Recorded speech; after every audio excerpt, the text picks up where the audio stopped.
Assalamualaikum warahmatullahi wabarakatuh.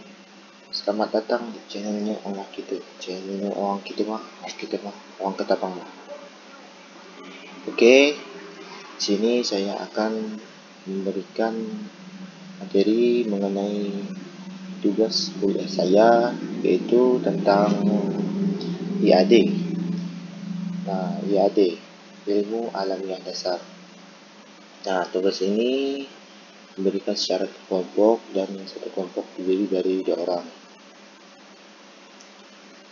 Oke, sebelum kita memulai kegiatan presentasi ini, marilah kita panjatkan puji dan syukur kehadirat Allah Subhanahu wa Ta'ala, karena atas berkat dan rahmatnya kita dapat melaksanakan aktivitas seperti biasanya dalam keadaan sehat walafiat.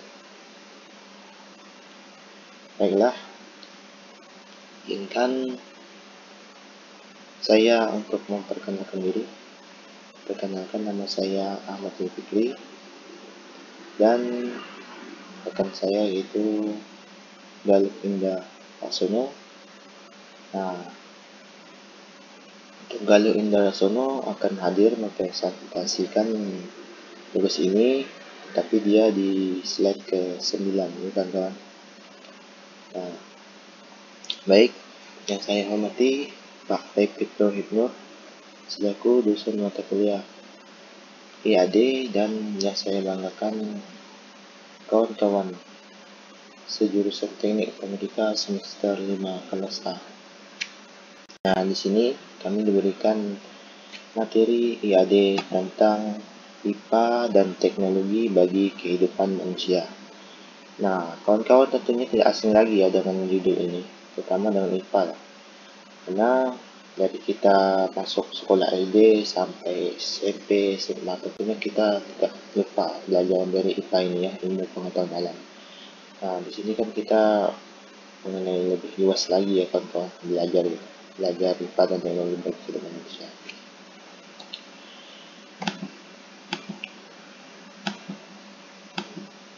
Oke, lanjut.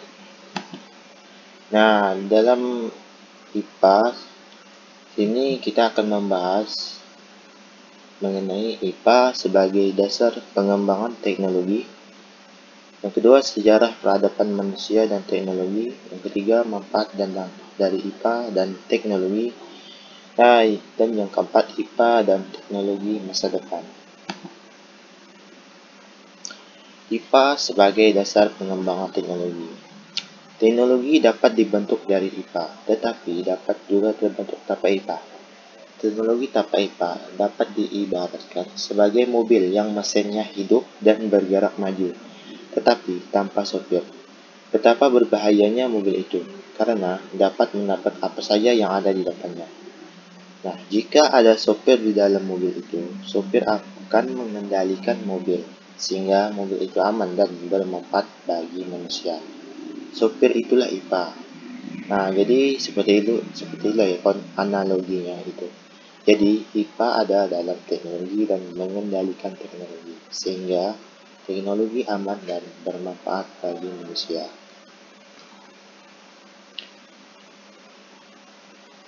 Nah, sejarah peradaban manusia dan perkembangan teknologi.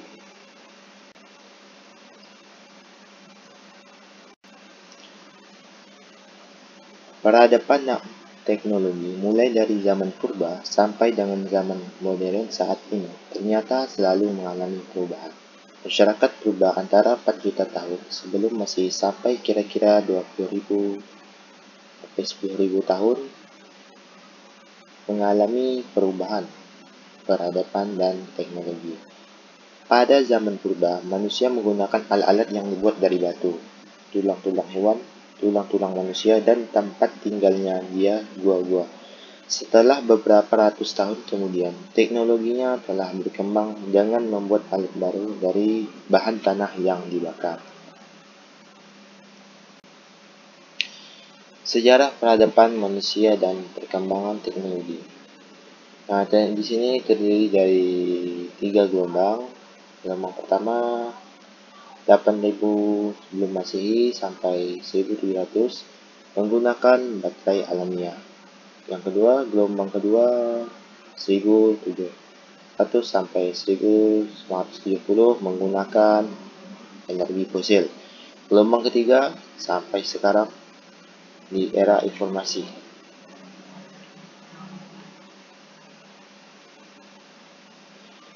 Gelombang pertama 8000 sebelum Masehi sampai 1700 menggunakan baterai alamiah. Manusia menggunakan sumber daya alam yang bersifat alami, misal tumbuhan dan binatang sebagai sumber kehidupannya. Pada zaman batu, lama Paleolitikum, kehidupan manusia banyak berada dalam gua-gua. Setelah memasuki zaman batu Neolitikum, mulai adanya pertanian menetap di mana-mana di seluruh dunia, beralih lagi peradaban kuno, yaitu berburu dan mengumpulkan hasil alam ke usaha bercocok tanam. Manusia mengenal cara pengeringan dan pengasapan bahan makanan.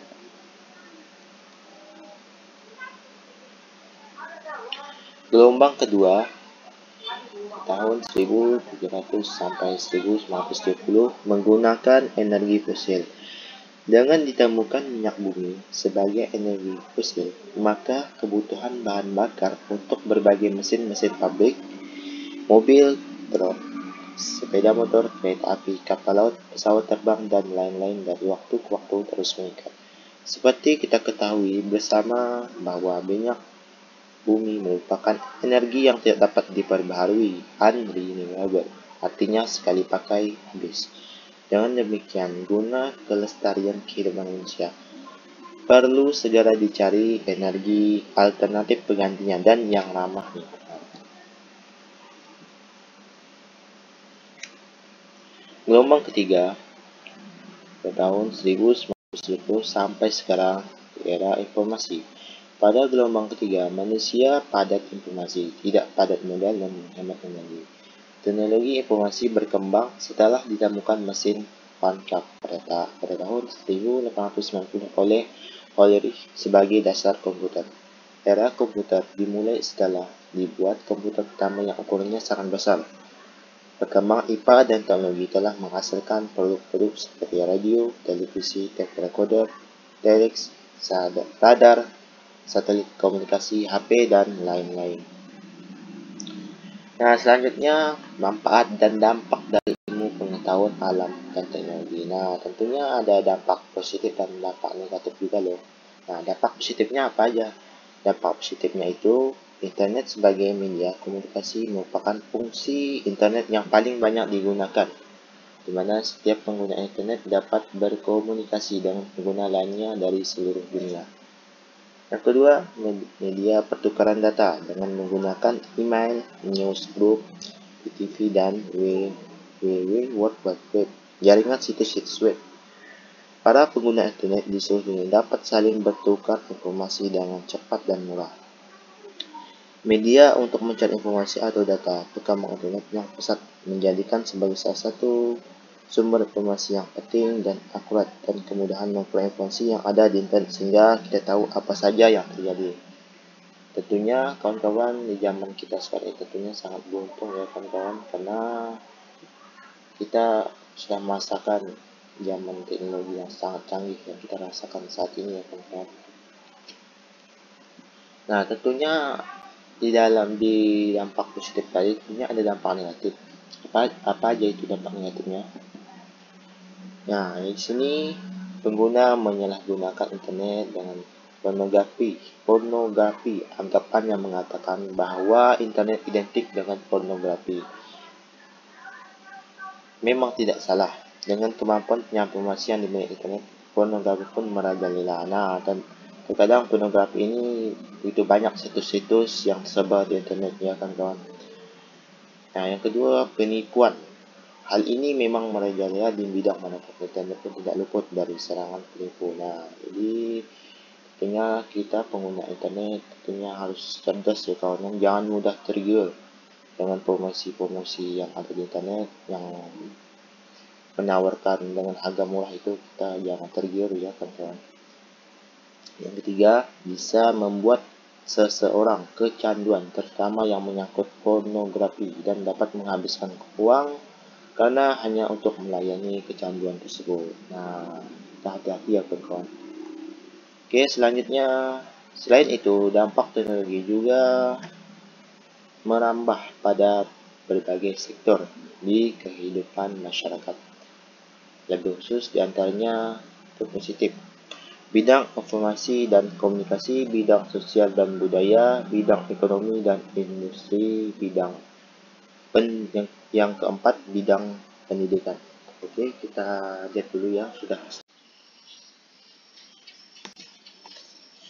Oke, di sini kita akan menjelaskan apa itu bidang informasi dan komunikasi, bidang sosial dan budaya, bidang ekonomi dan industri, bidang pendidikan. Oke, kawan-kawan masih simak terus ya kawan-kawan. Lanjut. Bidang informasi dan komunikasi. Dampak positif akan lebih cepat mendapatkan informasi yang akurat dan terbaru di bumi bagian manapun melalui internet.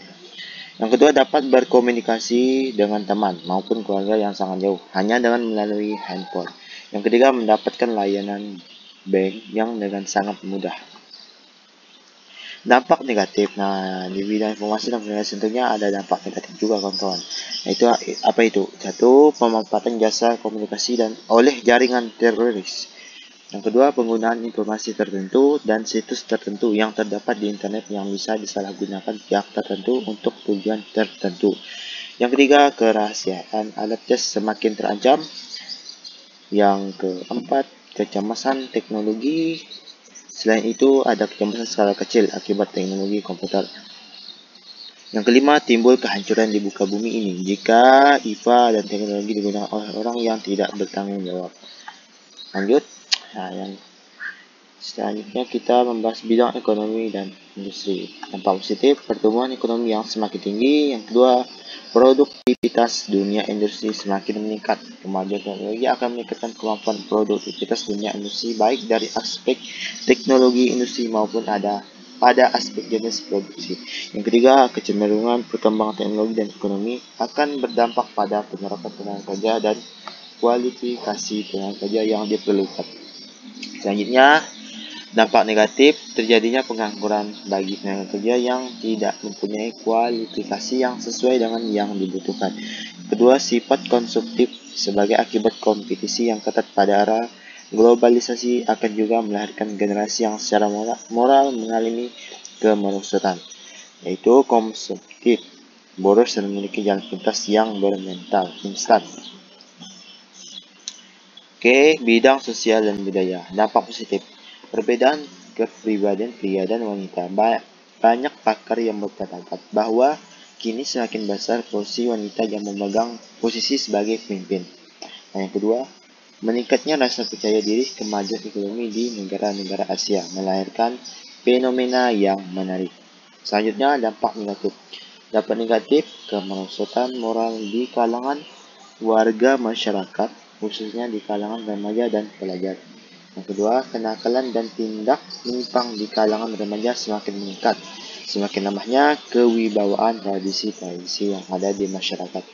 Ketiga, pola interaksi antara manusia yang berubah. Oke, lanjut. Selanjutnya bidang pendidikan. Nah, dampak positifnya yaitu muncul media massa, khususnya media elektronik sebagai sumber ilmu dan pusat pendidikan. Yang kedua, sistem pembelajaran tidak harus melalui tatap muka. Nah, bisa tatap online kan yang sekarang kita rasakan sekarang ini kan kita tatap muka kan kawan-kawan. Kita tatap online kan kawan-kawan. Oke. Ketiga, perkembangan ilmu pengetahuan alam dan teknologi dapat menaikkan kualitas sumber daya manusia, keterampilan dan kecerdasan manusia, karena membuka kemungkinan tersedianya sarana dan prasarana penunjang kegiatan ilmiah. Selanjutnya, dampak negatif. Kerahasiaan alat tes semakin terancam. Program tes inteligensi seperti tes Raven, differential aptitude test dapat diakses melalui compact disc. Lanjut, penyalahgunaan pengetahuan bagi orang-orang tertentu untuk melakukan tindak kriminal. Kita tahu bahwa kemajuan di bidang pendidikan juga mencetak generasi yang berpengetahuan tinggi, tetapi mempunyai moral yang rendah. Oke, Lanjut, IPA dan teknologi dan masa depan.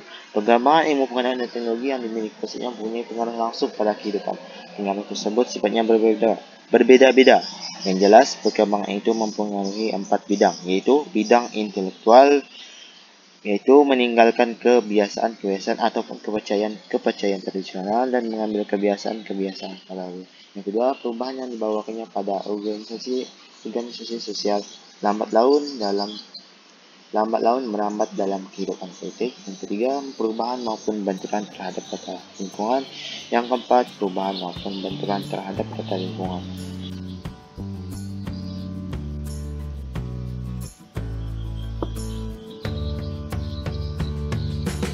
Oke, sekian dari presentasi kami.